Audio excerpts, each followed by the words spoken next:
শিক্ষা মন্ত্রণালয়ের মাধ্যমিক ও উচ্চ শিক্ষা বিভাগ ৩৭টি জেলার মোট ৬৮টি সরকারি কলেজের নাম পরিবর্তনের আনুষ্ঠানিক ঘোষণা দিয়েছে।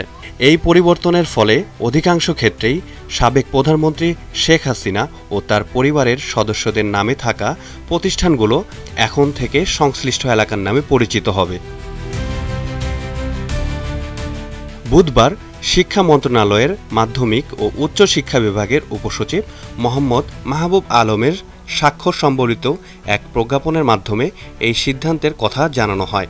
প্রজ্ঞাপনে উল্লেখ করা হয়েছে, পরিবর্তিত নামগুলো স্থানীয় জনগণের পরিচিতি ও এলাকার নামের সাথে সঙ্গতি রেখে নির্ধারণ করা হয়েছে। এই নাম পরিবর্তনের সিদ্ধান্তটি মন্ত্রিপরিষদ বিভাগের মন্ত্রিসভার সিদ্ধান্ত বাস্তবায়ন পরিবীক্ষণ অধিশাখার নির্দেশনার ভিত্তিতে গৃহীত হয়েছে বলে প্রজ্ঞাপনে স্পষ্ট করা হয়েছে। ওয়ালটন বিএলডিসি ফ্যান, খরচ বাঁচে 65% পর্যন্ত। ওয়ালটন বিএলডিসি ফ্যান ছড়ায় স্বস্তির সবুজ হাওয়া।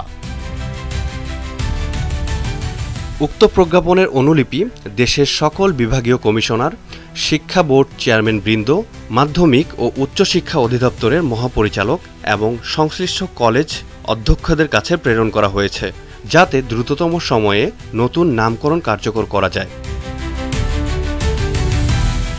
শেখ পরিবারের নামে থাকা ১৩টি বিশ্ববিদ্যালয়ের নামও পরিবর্তন করা হয়েছে।